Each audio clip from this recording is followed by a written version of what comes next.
जगतसिंहपुर जिले में गण दुष्कर्म अभियोग पर जड़े गिरफ। जगतसिंहपुर चांदगड़ ग्राम में जड़े युवती सन्धार सांगर जन्मदिन पालन करने को घर को जाउथबा समय योजनाबद्ध भाव में 2 जन युवक बलपूर्वक युवती को टेकी नहीं निर्मम भाव में गण दुष्कर्म करते। असंजत अवस्था महिला जनक घटनास्थल खसी जाई घर को आसीथिला। घर लोक महिला को संगे संगे जिला मुख्य चिकित्सालय भर्ती करने सहित जगतसिंहपुर थाना अभियोग कराଯାଇଥିଲା। एसपी निर्देश रे 3टी स्क्वाड गठन कराଯାଇଥିଲା। सहरर विभिन्न स्थान में चढ़ाऊ कराଯିबा परे जने अभियुक्त को पुलिस गिरफ करिबारे सक्षम होइतिबा बेले जने फेरार हो जाइछि। पुलिस 24 घंटा मध्य अभियुक्त को गिरफ करी आईन अनुसार कार्यानुष्ठान ग्रहण कराजिबो बोली एसपी गणमाध्यम को सूचना प्रदान करिसेंती। चांदगड़ झील जाइला जन्मदिन केक काटिया पाई घर आ गोटे झील तक डाक नहीं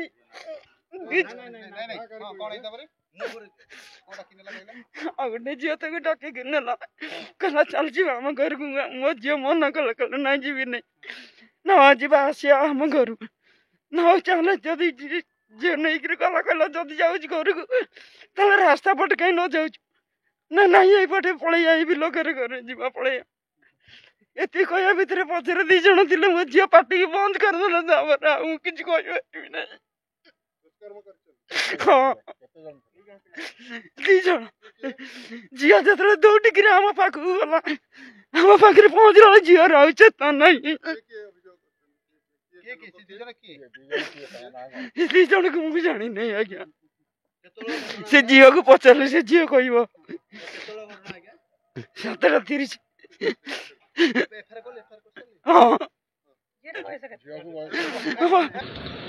ये आम जिले में आम निर्वाचन मंडल रे जो भली भाव आज है से अत्यंत दुखदायक घटना आम से बहुत मर्माहत। ये लक्ष्मी छड़ा सरकार जेबेठू आसला प्रत्येक दिन माँ भौणी मैंने सुरक्षित नुहंती। आज आम कटक आदिश ऑफिस घेराव कर आसलु बालेश्वर पीड़िता जगतसिंहपुर ये अभावनीय कांड होती। जदि से दोषी को 24 घंटा भितर अरेस्ट न करती ताले बिजु जनता दल एसपी ऑफिस घेराव करिवो सेमानु को अरेस्ट करिया दे एसपी की घेराव करके रखिवो। पुलिस टीम बाहर खूब शीघ्र धरा से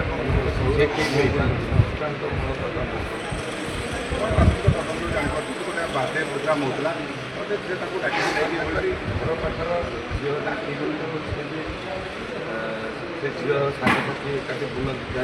खबर सांग पाखे सांग पड़े जहाँफल किसी अजना व्यक्ति जहाँ ट्रिटमेंट आसुचे मोर गामुचा जे कि आईन दृष्टान्तमूलक अटक रखी थाना पचराउचरा कर 2 जन जो मेडिकल बर्तमान पीड़िता अच्छा जो झील डाक आनी सारे बर्तमान ये कथा कहवा उचित नुहे कारण बहुत कथा प्रकाश दोषी फसीजार चांस तेणु आपण मैंने सब सचेतन सांबादिक आप खाली एति जानी था मोर दृढ़ विश्वास अच्छे मोर प्रशासनिक अधिकारी पुलिस विभाग निश्चित भाव में दृढ़ एक्शन गोटे केस है 537 केस टाउन थाना गोटे